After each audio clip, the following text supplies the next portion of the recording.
Donc Médiafrique et l'avenir de l'IA dans les médias. Donc je lui laisse le micro et ce panel. Merci à vous. Merci, Jérôme.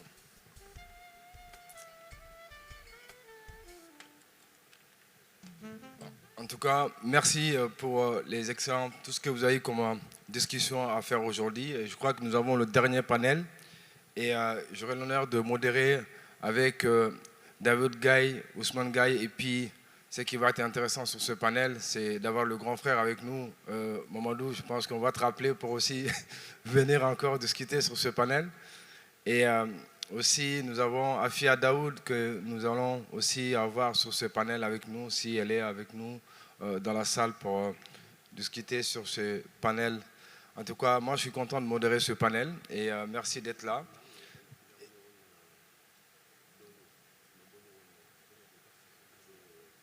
Voilà.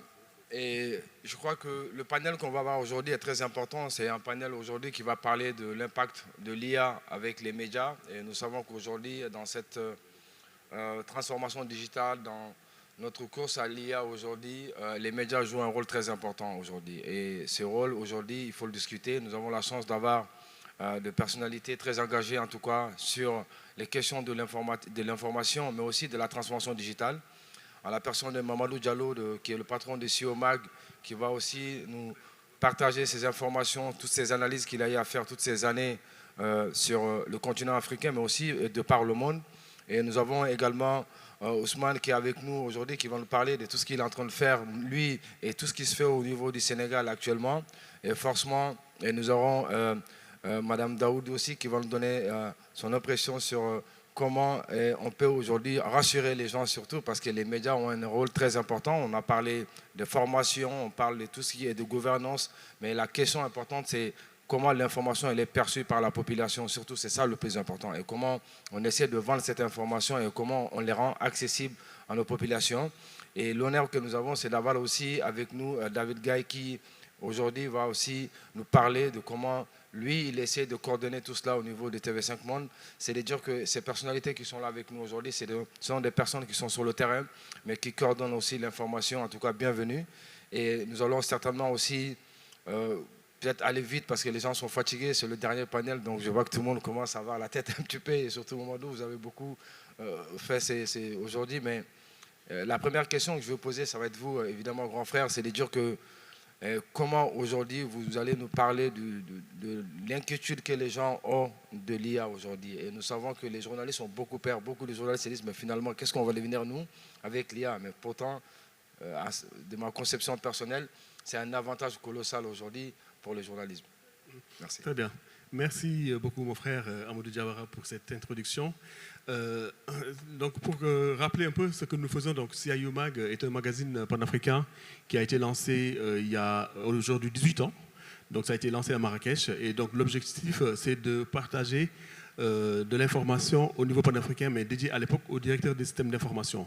Puisque nous avons pris ce pari de dire qu'à l'époque, il y avait un gap, il y avait quelque chose qui manquait au côté... parce que on a fait la première conférence des directeurs des systèmes d'information à Marrakech à l'époque, et ce qui ressortait de cette conférence, il se disait que la plupart donc, des directeurs des systèmes d'information, s'ils avaient besoin d'informations liées à leur secteur, donc ils allaient voir Zéro Informatique en Europe, ils allaient voir des journaux américains qui étaient vraiment à des années-lumière des besoins du continent africain.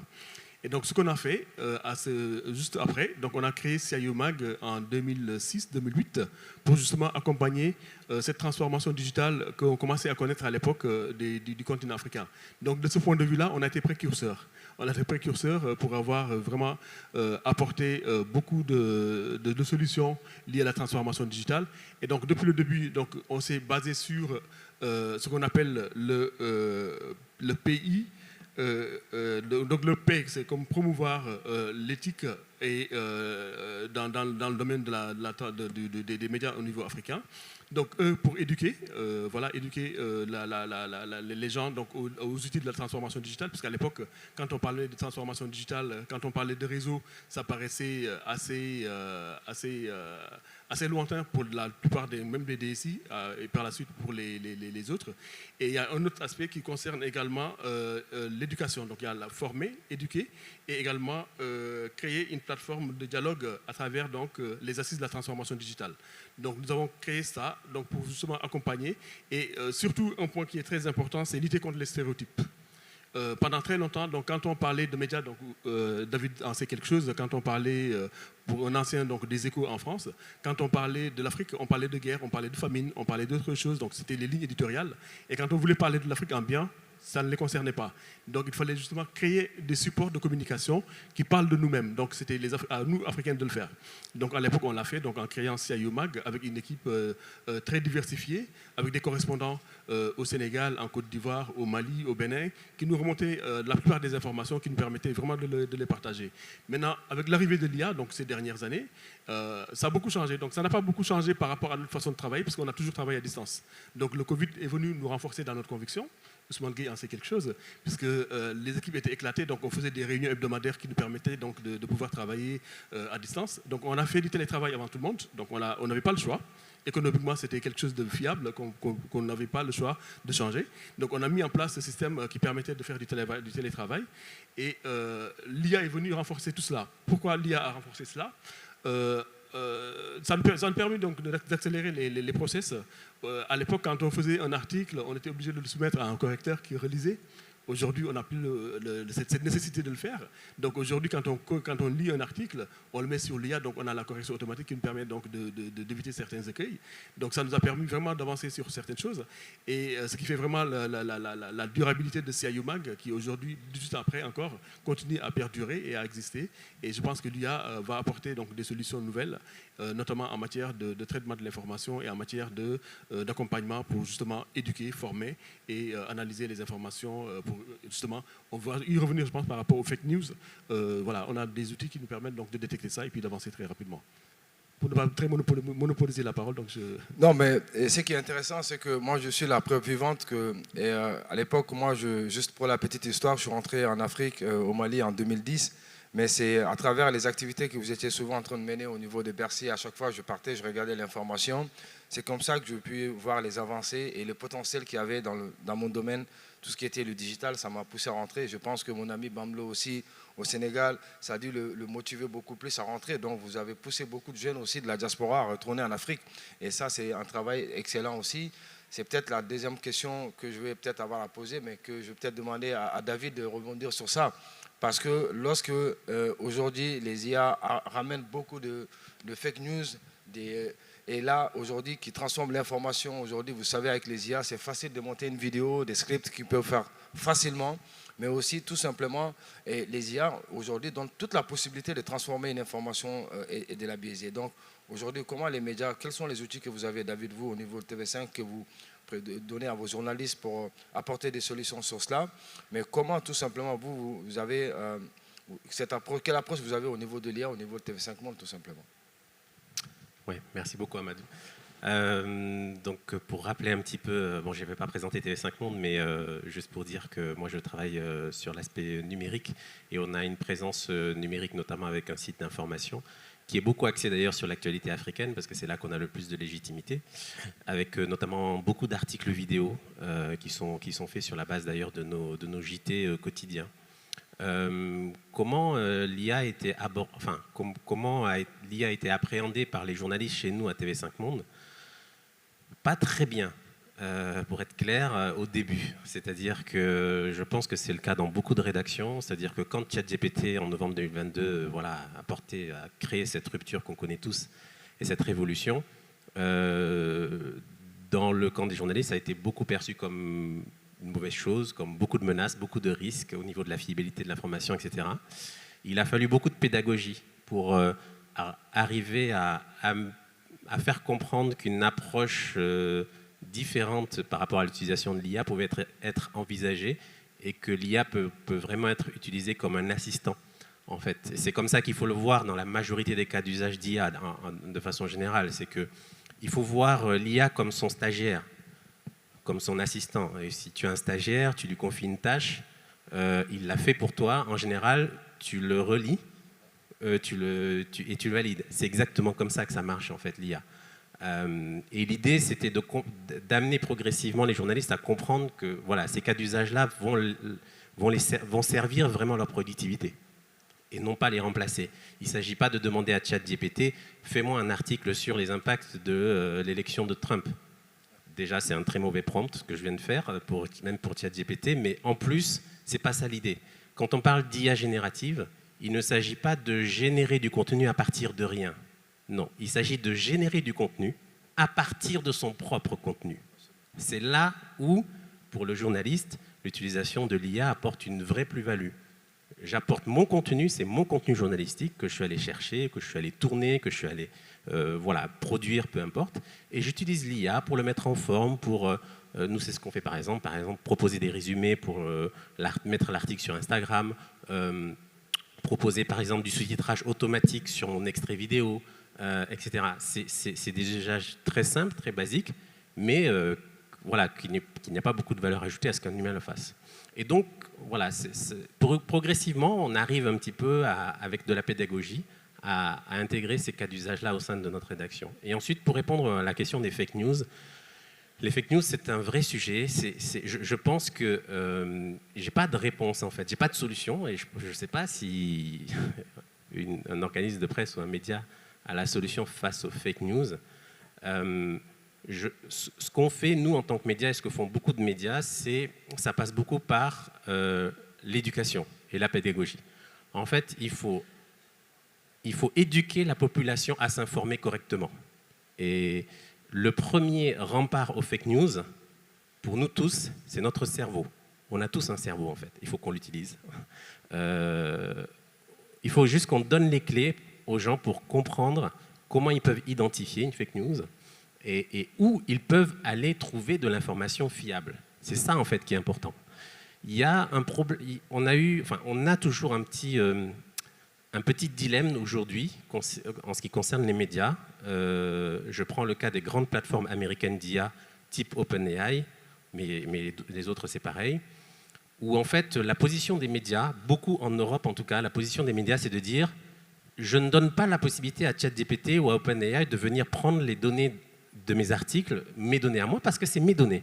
Je n'autorise pas OpenAI à le faire. On comprend tout à fait cette position. Et d'ailleurs, pour être tout à fait transparent, c'est aussi la position de TV5 Monde et c'est la position de beaucoup de médias publics en Europe. Le problème de ça, c'est quoi? C'est que si nous, on ferme la porte à OpenAI, OpenAI va chercher l'information où? Du coup, ailleurs, auprès d'autres sources d'information qui, elles, ne seront pas fiables. Le problème, c'est qu'on n'arrive pas à sortir de ce cercle vicieux. Ce qu'OpenAI a fait, par exemple, c'est qu'ils ont mis en place des partenariats avec certains médias privés, par exemple en France avec Le Monde. Et bon, ben voilà, du coup, c'est Le Monde qui nourrit le modèle d'OpenAI sur la partie information. Est-ce que c'est vraiment la solution? Je ne suis pas sûr. Mais en réalité, voilà, par rapport aux fake news, nous, ce qu'on fait, c'est qu'on a développé, par exemple, un format qui s'appelle À vrai dire, qui permet de faire ce qu'on appelle du debunk d'information, c'est-à-dire de démonter, en fait, une fake news, point par point, en apportant toutes les preuves scientifiques que c'est faux, etc. C'est ce que font beaucoup de médias, et je pense que c'est notre réponse, en tout cas, vraiment, à ce problème. Justement, donc c'est peut-être là où vous avez peut-être trouvé une solution à la question où beaucoup pensent que l'IA aujourd'hui est en train de faire perdre beaucoup d'emplois, ce qui n'est peut-être pas vrai, à mon avis, parce qu'aujourd'hui, si vous regardez la manière aujourd'hui de décrypter, de sortir les fake news, ça veut dire que vous avez créé de nouveaux profils en fait au niveau de TV5 Monde qui vont être là pour justement, au lieu d'aller chercher l'information, les collègues vont amener l'information, mais l'autre information contradictoire qui est là aussi, il faut l'analyser en fait. Donc peut-être c'est ça aujourd'hui la question. Souvent on a tendance à penser que l'IA va nous faire perdre nos emplois. C'est peut-être pas vrai. Ça permet tout simplement de reformuler, de revoir nos équipes, mais en réalité, on ne le perd pas. Ça crée plus d'emplois que ça nous le fait perdre. Et je pense, aujourd'hui, le défi majeur va être la formation au niveau des journalistes. Je pense que l'année dernière, il y avait une formation sur l'IA, Jérôme, je pense, en Côte d'Ivoire.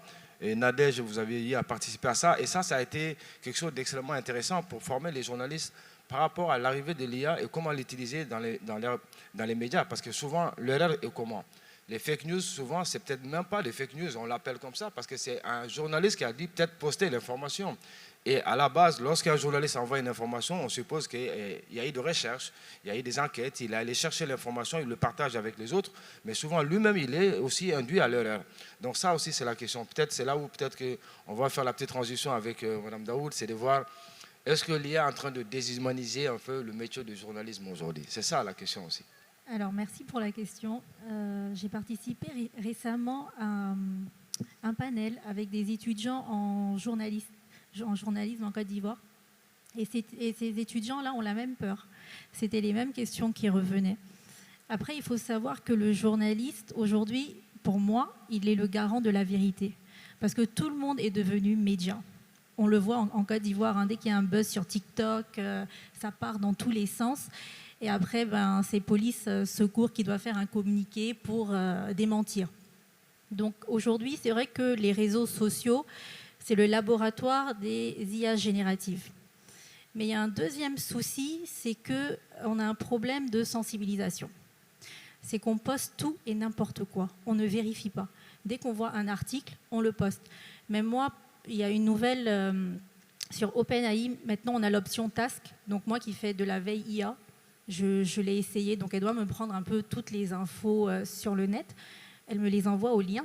Sauf que ces liens-là, ils sont faux. Et la BBC, récemment, avait même fait un communiqué comme quoi 30 à 39% des articles dont OpenAI parle sont faux pour la BBC. Donc là, on a un problème. Et nous, on a un problème ici, c'est que moi, je suis sur le terrain, je suis à côté des étudiants parce que je suis formatrice. Ils ne sont pas formés. Mais on a aussi des acteurs tels que les télés. Je vais sur des plateaux télé où on sensibilise sur les deepfakes. Comment reconnaître un deepfake en sachant qu'un deepfake aujourd'hui, celui d'il y a 6 mois et celui de maintenant, ça n'a rien à voir. Même moi qui ai l'œil, des fois je me fais avoir. Donc on a un vrai problème, on essaye de donner des outils. Moi par exemple j'ai un chatbot, on m'avait envoyé une vidéo comme quoi c'était des manifestations en Côte d'Ivoire. Pourtant je vis en Côte d'Ivoire, il n'y a pas de manifestation. Je l'ai simplement mis sur ce chatbot là pour voir si c'était réel alors que c'était au Congo. Donc on n'a pas ce réflexe de se dire « Attends, je vais la vérifier à la source ». On transfère. Et tout ça, c'est le manque de sensibilisation et d'éducation, en fait. Je pense que et cette question, elle est aussi complexe parce qu'apparemment, il n'y a toujours pas de réponse. En fait, comment le faire? C'est peut-être la formation et la sensibilisation qu'il va falloir travailler dessus. C'est ça, exactement. Et plutôt, je dirais, la sensibilisation parce que moi qui viens un petit peu d'une zone où, pendant une période, c'était critique, et il a fallu que les journalistes puissent avoir beaucoup de formations, même pas l'IA. Ça, c'était le fait de la curiosité, de dire que je suis le premier à avoir cette information, je l'envoie. Et ça, c'est des formations qu'il faut y travailler. Mais qui peut faire ces formations et qui sont aujourd'hui en mesure de le faire et qui ont l'autorité de le faire aussi? Je pense aujourd'hui, tous les acteurs aujourd'hui en Côte d'Ivoire de l'IA doivent collaborer ensemble. On le fait aujourd'hui avec le ministère dont M. Stéphane, qui était là. Et il y a une autre chose, c'est que c'est dès le plus jeune âge. C'est là, en fait, pour moi, aujourd'hui, il ne faut pas aussi oublier ces lycéens, ces étudiants. Je suis intervenue pour le ministère de la Jeunesse devant 300 étudiants. Je leur ai simplement posé la question très très simple. Qui connaît l'IA? Aucune main. Qui connaît ChatGPT? Tout le monde. Il y a une réalité. Et là, peut-être c'est de voir Ousmane du côté du Sénégal, parce qu'on a vu que c'est surtout que 2024, ça a été beaucoup mouvementé avec les élections, tout ce qui est arrivé. Donc, il y avait dû faire beaucoup d'ambiance, etc., beaucoup de nouvelles qui se partageaient. Mais toi qui fais voisin avec le Mali aussi, on a vu qu'il y a beaucoup de fausses informations qui ont circulé très souvent. Et avec l'arrivée de l'IA, et tu penses que est-ce que ça peut être une solution ou ça peut amplifier ces problèmes des fake news? Mais tout simplement, toi qui suis des médias tech, parce que tu suis même SEOMAG, parce que tu l'accompagnes, donc c'est pour dire que les médias qui sont dans ce volet du digital, tu les suis partout. Et est-ce que tu as eu personnellement une réflexion, une solution pertinente? Parce qu'à mon avis, personnellement, aujourd'hui, à savoir la question, est-ce que l'IA, c'est une menace pour les journalistes? Je dirais non, c'est un plus pour moi. Mais la vérité, ce qui se passe, c'est qu'aujourd'hui, l'information va très très vite. Et à partir du moment où elle est bien écrite, on a tendance à croire qu'elle est vraie. Parce que l'IA, elle écrit bien. Parce que, vous savez, il y a des métiers comme tout ce qui va être la rédaction au niveau des journalistes. Ça a beaucoup évolué. Mamadou, il l'a dit aujourd'hui, il capitalise sur ça. Mais David est revenu en disant, effectivement, on capitalise tout sur ça. Mais derrière, il faut la vérifier, il faut l'orienter. Donc c'est pour dire qu'au niveau du continent, qu'est-ce que toi, tu peux nous dire? Merci beaucoup Amadou. Je suis vraiment ravi de te retrouver en vrai pour la première fois. le Sénégal retrouve le Mali en Côte d'Ivoire et c'est cette Afrique-là que nous aimons et que nous voulons mettre en avant en tant que journaliste. Merci également aux organisateurs de ce bel événement. Je pense à Human AI, au CONIA et naturellement au ministère de la transformation digitale et du numérique de Côte d'Ivoire. Oui, comme on dit très souvent, mais c'est sûrement une phrase que les connaisseurs ont déjà rencontrée quelque part, l'IA ne va jamais remplacer personne, mais va remplacer les gens qui ne veulent pas utiliser l'IA et d'IA. Et pour moi, ça c'est très très important. En tant que journaliste, moi je pense toujours que les fake news sont une bonne nouvelle pour la profession.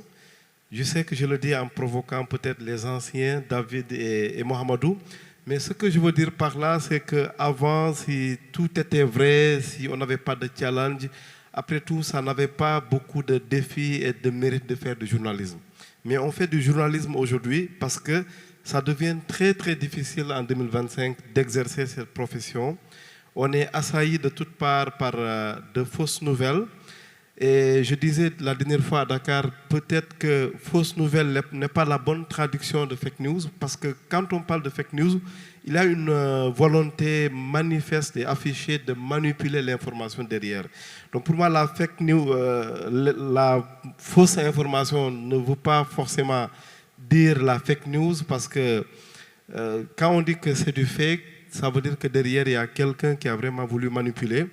Et dans ce contexte-là, oui, ça devient difficile pour répondre à ta question de faire du journalisme. Mais on fait du journalisme simplement parce que, à mon avis, c'est difficile. L'IA, je le vois comme un couteau à double tranchant. D'un côté, ça aide le journaliste parce que Mohamedou et David l'ont dit, ça permet d'aller très vite. Ça permet de transcrire, de passer de l'audio au texte. Moi, je me souviens, il y a quelques années, quand il fallait traduire ou retranscrire une interview vidéo ou audio, ça prenait vraiment des jours. Aujourd'hui, très rapidement, en quelques secondes, moi, j'arrive à traduire, à retranscrire une interview de 2 heures, ça me prend juste quelques secondes. Et ça, je pense que c'est vraiment important.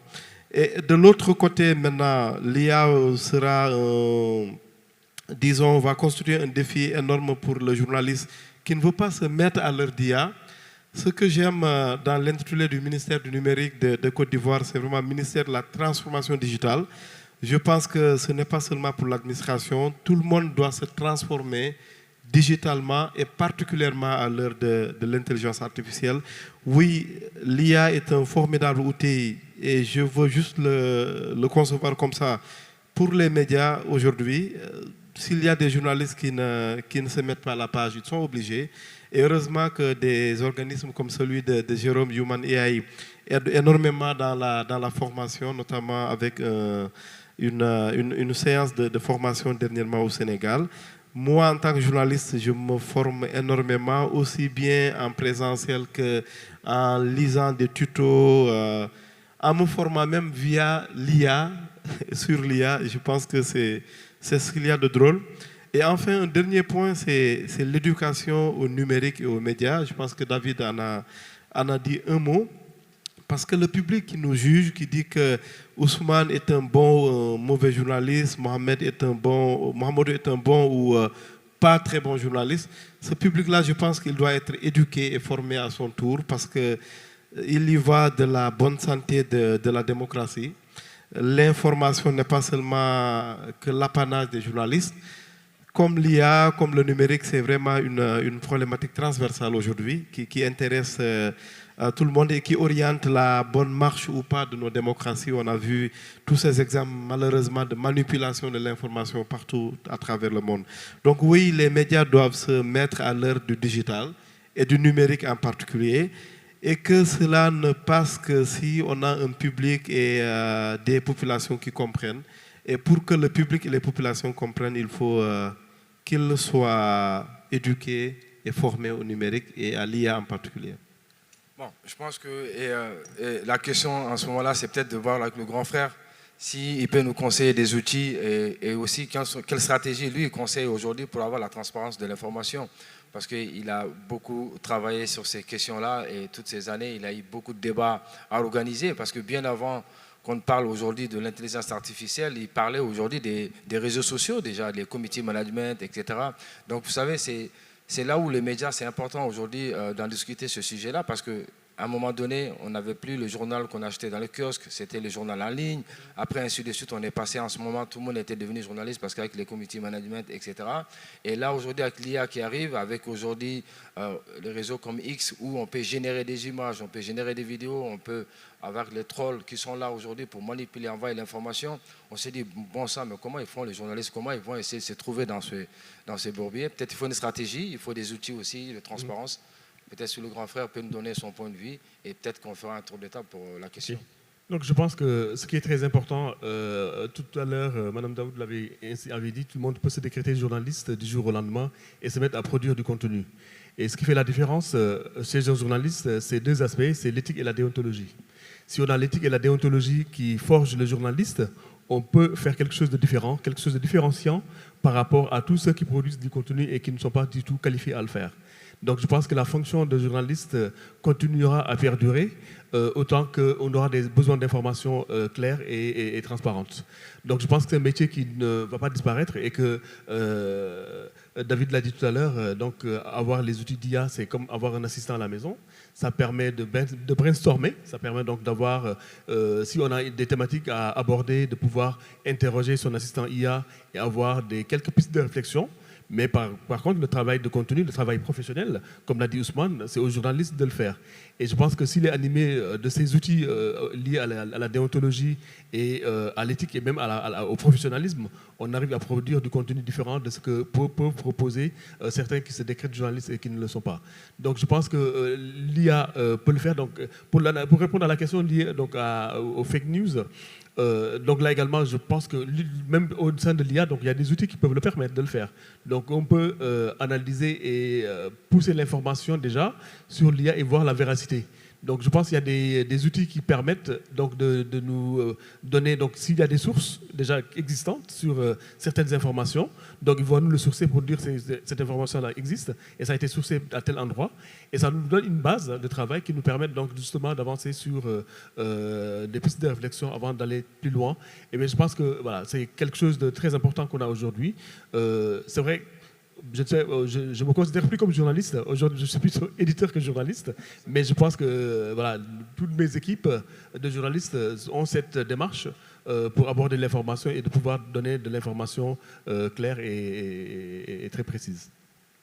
Je pense que Mme Daoud, vous pouvez aussi donner votre point de vue sur ça, d'autant plus qu'aujourd'hui, l'IA, avec l'arrivée de l'IA, tout ça, est-ce que ce n'est pas une bulle d'information qui est là, qui nous envahisse, etc., et souvent qui n'est peut-être pas potable?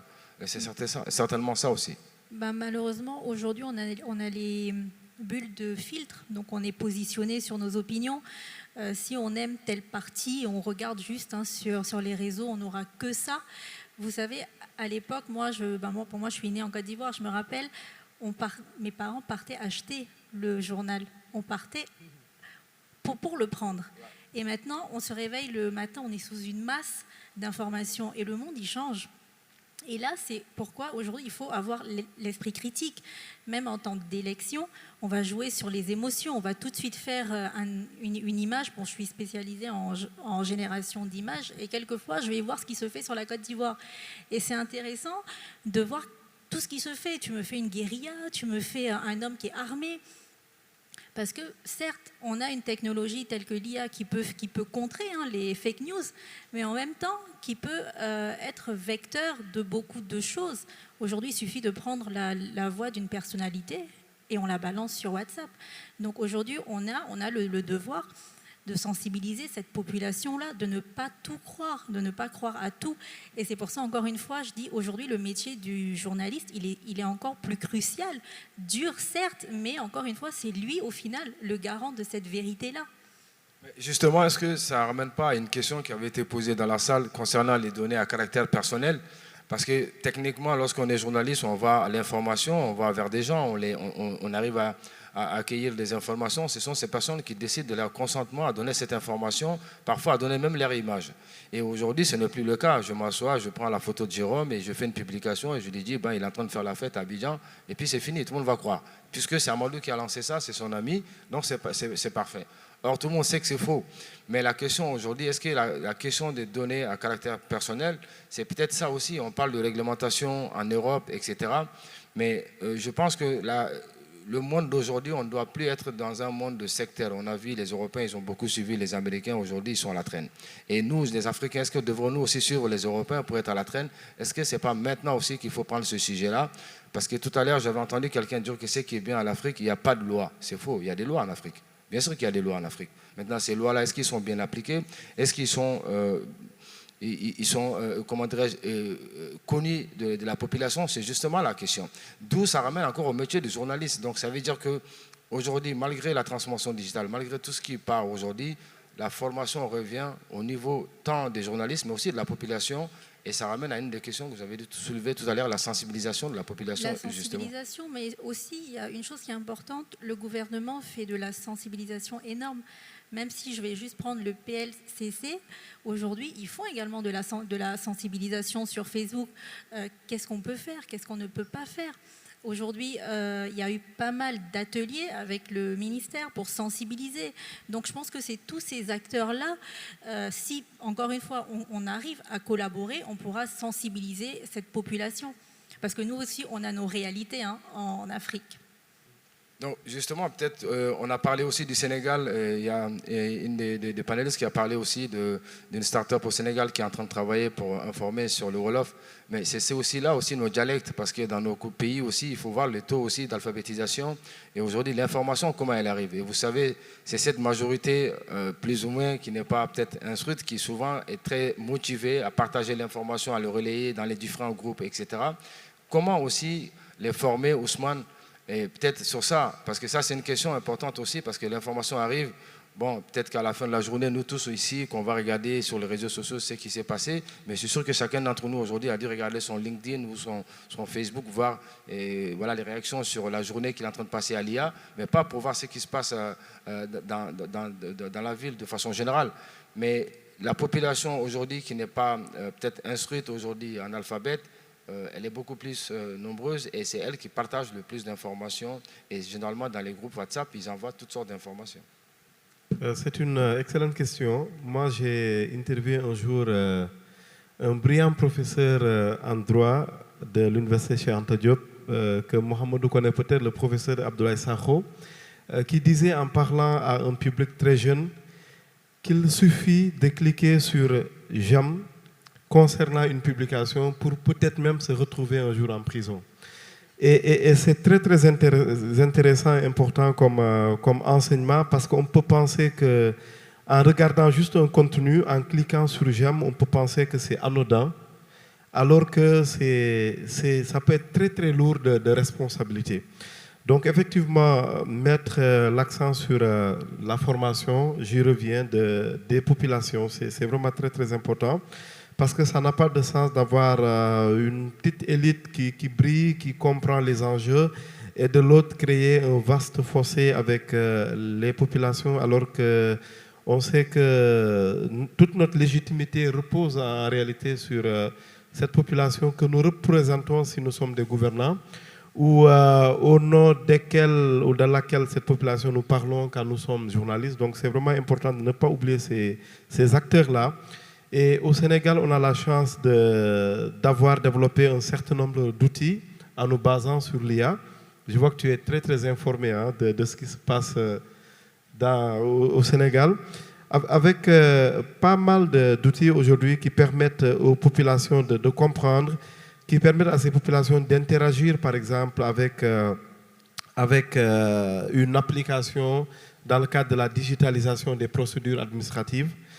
Et je pense qu'arriver aujourd'hui à créer des applications qui permettent de distinguer le faux du vrai, mais je ne vais pas aller trop en profondeur là-dessus parce que je ne suis pas un IT, mais simplement un simple observateur tech, comme le dit d'ailleurs le nom de ma plateforme, le Tech Observateur. Mais je sais qu'il y a vraiment des possibilités infinies de ce point de vue à mettre en œuvre aujourd'hui avec nos startups. Au Sénégal, on a des outils IA comme AWA, sûrement tu as entendu parler de cela, qui permet donc aujourd'hui d'outiller les populations qui ne parlent peut-être que Wolof ou Pulaar ou Serer ou Diola. Et à travers ces outils-là, on peut arriver à authentifier des contenus, on peut arriver à chercher la bonne information quand on n'a pas été forcément à l'école. Et des outils comme ça, je pense que c'est important de les promouvoir et cela peut se faire à travers l'accompagnement d'institutions comme les ministères de tutelle, je parle bien entendu du numérique. Ça peut être également pour moi un formidable outil, non seulement pour aider à la lutte contre les fake news, mais simplement un formidable outil d'inclusion et d'équité. Parce que le digital ne peut prospérer, ne peut donner ses promesses que s'il est partagé dans un contexte démocratique. Il y a un moment donné qui veut réagir, je pense, sur la question. Oui, merci beaucoup. Il y a un phénomène qu'on ne doit pas occulter, c'est le phénomène les gens qui ne savent ni lire et écrire. Et donc la radio a son importance également en Afrique. Donc c'est une tradition qui est basée sur l'oralité. Je me souviens, il y a quelqu'un qui est venu me demander de l'aider à mettre en place un business model pour lancer une nouvelle radio. Et je lui ai répondu, lancer une nouvelle radio avec les investissements que ça coûte, essayez déjà de faire une sorte de prototype sur TikTok. Et par la suite, tu verras ce que ça donne. Donc, en fonction du buzz que tu vas remporter, en fonction de l'audience que tu pourras drainer, tu pourras aller vers une radio privée pour voir si le projet tient. Donc, il est allé sur TikTok, donc il a drainé des milliers de personnes qui le suivent. Il informe donc en langue locale, dans les langues étrangères également. Et il a beaucoup de gens qui le suivent. Et aujourd'hui, il m'a dit il arrive à drainer de la publicité, à avoir du monde. Donc, pour tout l'or du monde, il n'ira pas vers une radio privée. Donc là, ça veut dire que ces modèles-là sont déjà dépassés et qu'aujourd'hui, c'est vrai, c'est la demande d'une formation pour ces gens-là qui ne sont pas forcément journalistes, qui ont besoin d'une formation pour aller vers des outils comme TikTok, pour vraiment cadrer tout cela et apporter des informations claires aux populations qui ne savent ni lire et écrire. Parce qu'aujourd'hui, tout le monde sait utiliser TikTok, ils ont des comptes TikTok, ils savent comment faire et avoir de l'information de proximité. Mais également, à ce niveau-là, il y a beaucoup de fake news, il y a beaucoup de fausses informations qui circulent. Donc je pense qu'il y a des gens conçus aujourd'hui qui donnent des informations vraiment de très haut niveau, comme Brandakam côté Mali, qui donne des informations très, très poussées sur les pays de l'AES et de la sous-région. Donc il y a quelqu'un qui est très cultivé.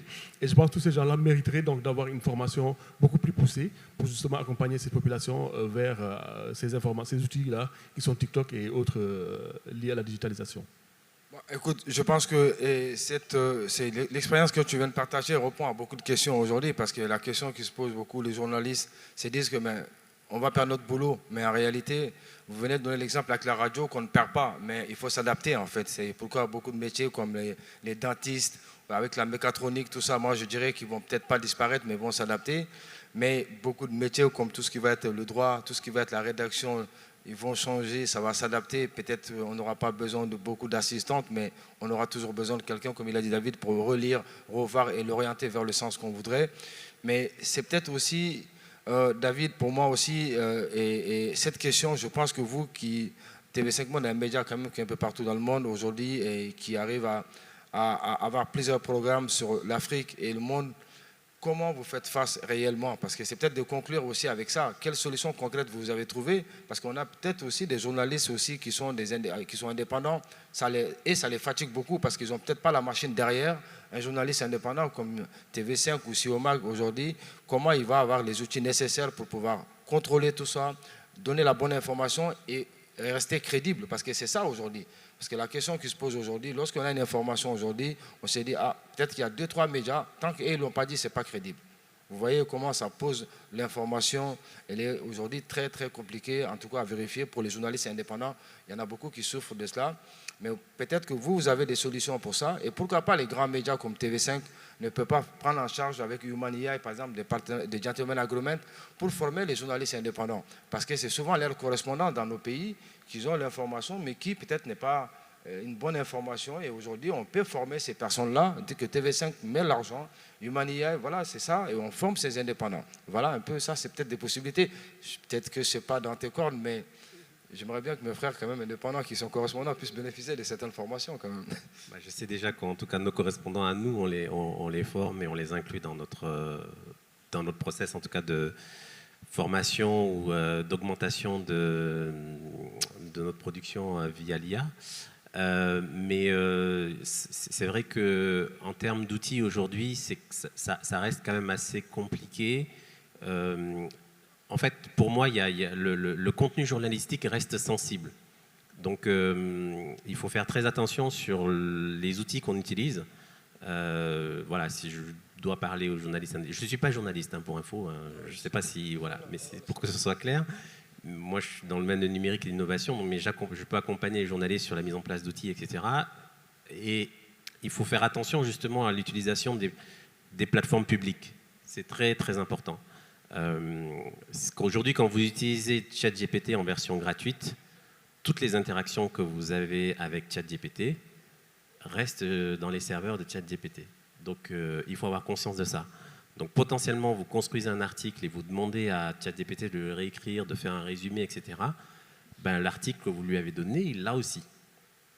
Donc, quelque part, potentiellement, il l'a aspiré. C'est très important, ça rejoint la question de la souveraineté, du coup, dont on parlait, mais dans la mise en place d'outils, vraiment veiller à cet aspect sur la sécurité des données.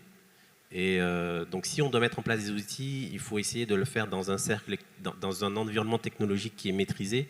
Par exemple, installer des instances de modèles en local, etc. Enfin, voilà, ça nécessite quelques compétences techniques, mais finalement, c'est nécessaire si on veut. Voilà, il faut travailler avec des outils professionnels et il faut se faire accompagner peut-être par des professionnels aussi techniques pour mettre en place les bons outils. J'insiste là-dessus, c'est important. Sinon, potentiellement, on donne tout notre contenu aux plateformes américaines et c'est pas le but. Bon, en tout cas, je pense qu'on est arrivé à terme. Je pense que c'est 17h, mais entre-temps, on va quand même prendre quelques questions au niveau de la salle. Je vois des journalistes que je vois dans la salle qui ont déjà la main. Il y en a deux. C'est sûr que peut-être qu'on va laisser Ladi donner une intervention et puis le monsieur qui est là aussi. Après, peut-être la question tout à l'heure depuis Jérôme et puis Mamadou, tout le monde demandait l'intervention d'une femme dans la salle. Si on peut en avoir une pour poser des questions. Je crois que Nadège était là. Je ne sais pas si elle a une question à nous poser. En tout cas, Ladi, si vous avez une intervention, on n'a pas assez de temps, on a 5 minutes pour clôturer. Merci.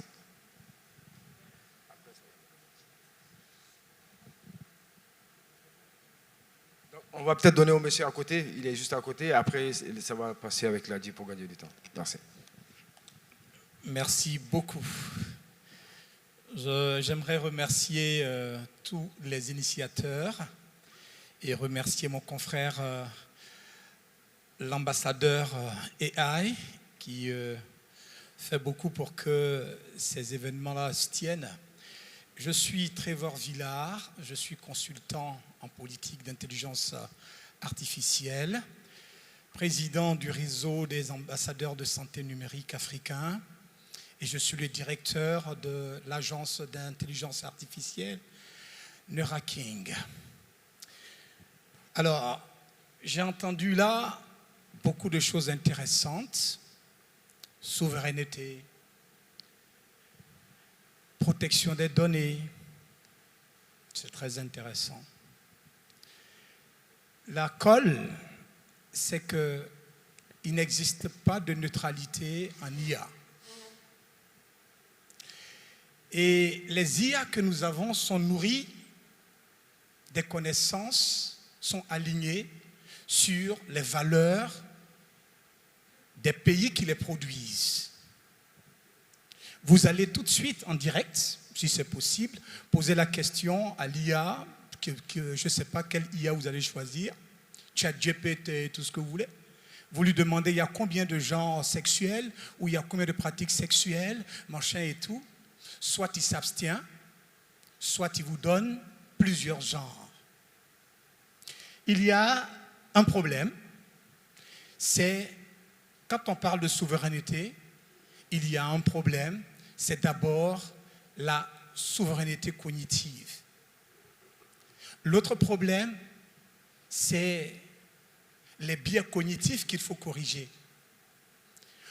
On enseigne les gens, on apprend des choses aux gens, on leur apprend quoi? Vous leur apprenez des choses qui sont alignées sur des valeurs qui ne sont pas, eux, dans leur culture, qui ne sont pas dans leur société. En tout cas, nous, de notre côté, nous travaillons là-dessus en tant qu'Africains qui avons quelque chose à apporter dans cette mer, dans ce dans cet océan d'IA, nous avons quelque chose qui part de l'Afrique, de la Côte d'Ivoire, pour dire, dans cet océan d'IA-là, que l'Afrique existe, que nous avons des propositions de valeur à leur apporter quand il s'agit de faire de la recherche, quand il s'agit d'apporter de la contribution africaine à la rencontre des autres valeurs. C'est ça. Parce que quand je vois, là, vous êtes en train de parler de vérité. La vérité qui vient de lui, vous voulez contrôler les vérités. Ce qui est la vérité chez lui n'est pas forcément la vérité chez moi. Et donc, le journaliste, lui, il écrit. Ce qu'il y a dans la connaissance de sa base de données, celle sur laquelle ses valeurs sont alignées, c'est ce qui va ressortir. Donc, il y a quelque chose qu'il faut regarder déjà de très près si nous voulons aller plus loin. Moi, c'est ça ma contribution. Merci beaucoup. C'est une très belle contribution, bravo. Et merci pour cette contribution. Pour moi, c'était peut-être pas une question, mais c'est une belle contribution, bravo. Et peut-être Ladi, si vous avez aussi une question, une contribution à nous donner. Mais je rappelle que la question, même l'importance de ces journées, c'est justement ça, le temps qu'il a dit dans le micro, c'est de répondre à des problématiques africaines et pas des Africains et pour les Africains. Je pense que c'est ça l'idée de base et c'est pourquoi on est là aujourd'hui. C'est pour réfléchir et apporter des solutions et nous pensons que nous allons arriver. En tout cas, merci. Merci, merci à l'assistant. J'espère que l'IA va pouvoir contrôler mon timing parce que mon prédécesseur a fait plus de 3-4 minutes. Vous n'allez pas me dire d'arrêter quand même. Vous avez 2 minutes parce qu'on avait dit 5 minutes. Donc si lui il a 3 minutes, bon, vous avez 2 minutes. D'accord, on y va rapidement. Alors, je suis Diakité Lai, journaliste à Medi NTV Afrique. Alors, c'est une contribution, ce n'est pas une question. Je voulais tout d'abord même remercier les confrères pour cette belle facture qu'ils viennent de donner tout à l'heure.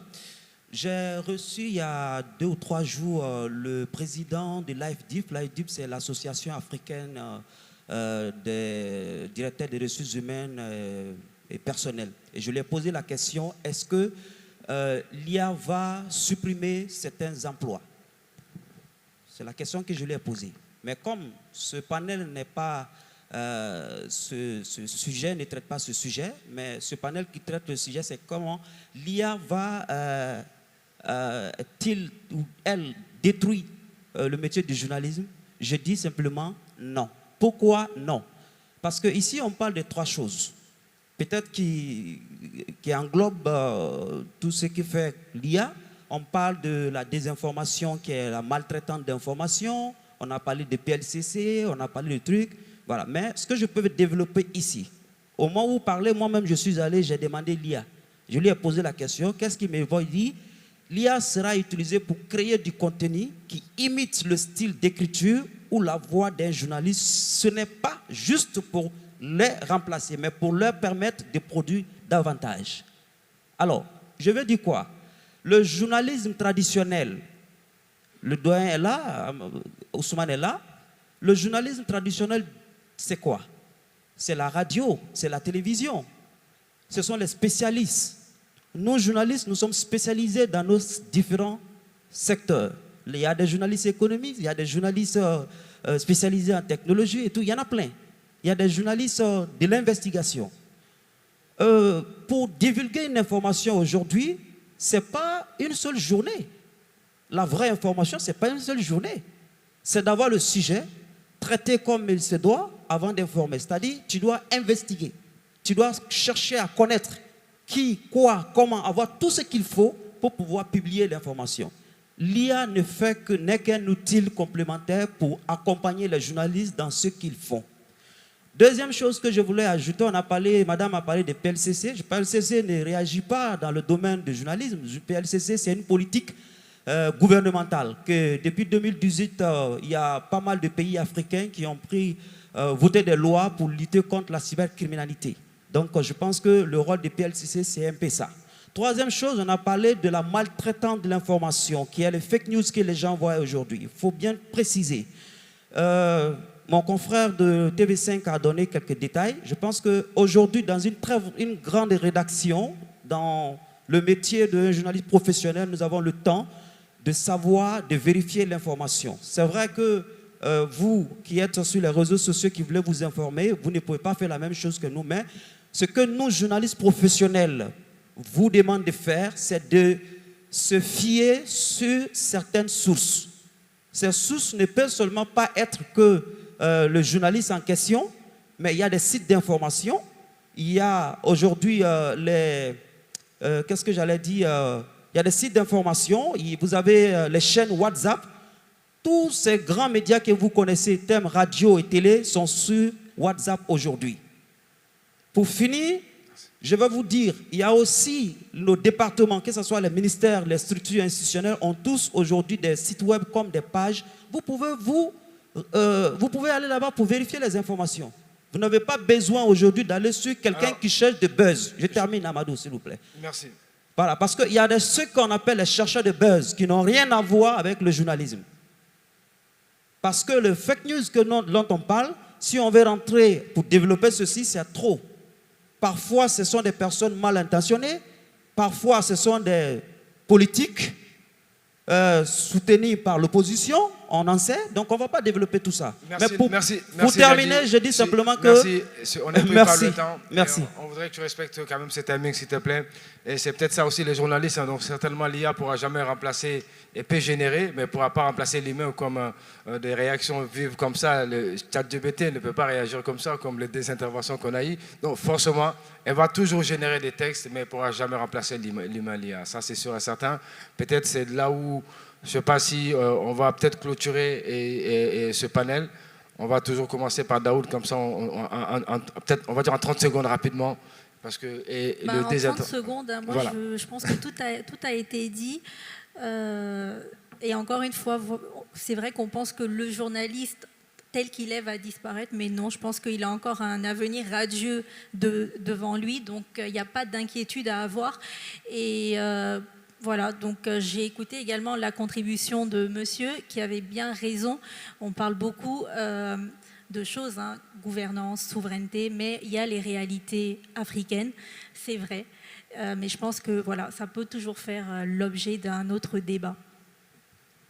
Très bien. Donc, comme on parle de plus en plus de l'humain augmenté, donc le journaliste augmenté également, c'est grâce à l'IA qui permettrait donc aux journalistes d'avoir plus de temps. Ousmane l'a rappelé tout à l'heure en disant qu'avant, pour transcrire une interview, ça prenait plusieurs jours. Aujourd'hui, donc, avec l'outil l'IA, donc, on peut le faire en quelques secondes, en quelques clics, donc avoir des retranscriptions. Donc, c'est un temps qu'on pourra utiliser pour faire autre chose que de se concentrer sur un appareil pour écouter et retranscrire. Donc, on peut faire autre chose. Donc, je pense que c'est un outil supplémentaire qui aide, un assistant qui aide le journaliste à avancer plus efficacement dans son travail tous les jours. Donc, je dirais que c'est le journaliste augmenté grâce à l'IA. Le journaliste augmenté, je prends l'expression de Mohamedou. Je dis bien pour conclure que les influenceurs, entre guillemets, les journalistes dits citoyens n'ont pas remplacé les vrais journalistes. Ce n'est pas l'IA qui va le faire en 2025 ou à partir de 2022. La mise en perspective de l'information, la vérification et la diffusion de l'information adossée sur une bonne éthique et une excellente déontologie, ça restera toujours quelque chose qui relèvera du journaliste et du journalisme et non de quelqu'un d'autre. Merci.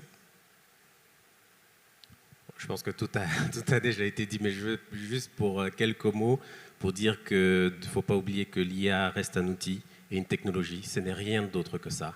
Il faut démystifier les choses. Les journalistes ont intérêt à utiliser l'outil comme on utiliserait n'importe quel autre outil technologique. L'IA a été inventée par des humains. Et donc, comme tous les outils inventés par les humains, ça reflète l'humain. L'humain a des biais. L'IA aussi a des biais. Toutes les qualités qui font notre humanité aussi peuvent se retrouver aussi dans l'IA, mais tous nos défauts aussi. Et ça, on n'y pourra rien, quelle que soit la technologie. Mais je pense que malgré tout, ça reste un outil et un outil qui reste au service de l'humain. Merci à tout le monde, bravo pour ce panel et merci à l'audience, merci à Human AI pour ce travail qu'ils sont en train de faire, merci pour ces journées que nous allons avoir aujourd'hui, demain et après-demain pour échanger. Mais je pense que ce panel, et il était le dernier panel, mais c'était normal aussi que ce soit le dernier, parce que c'est vous qui allez relayer l'information qui se passe aujourd'hui. C'est à vous de ce soir d'informer que demain nous serons encore là et que les jeunes puissent venir se former davantage. En tout cas, merci et que Dieu vous préserve et on se dit à demain. Merci.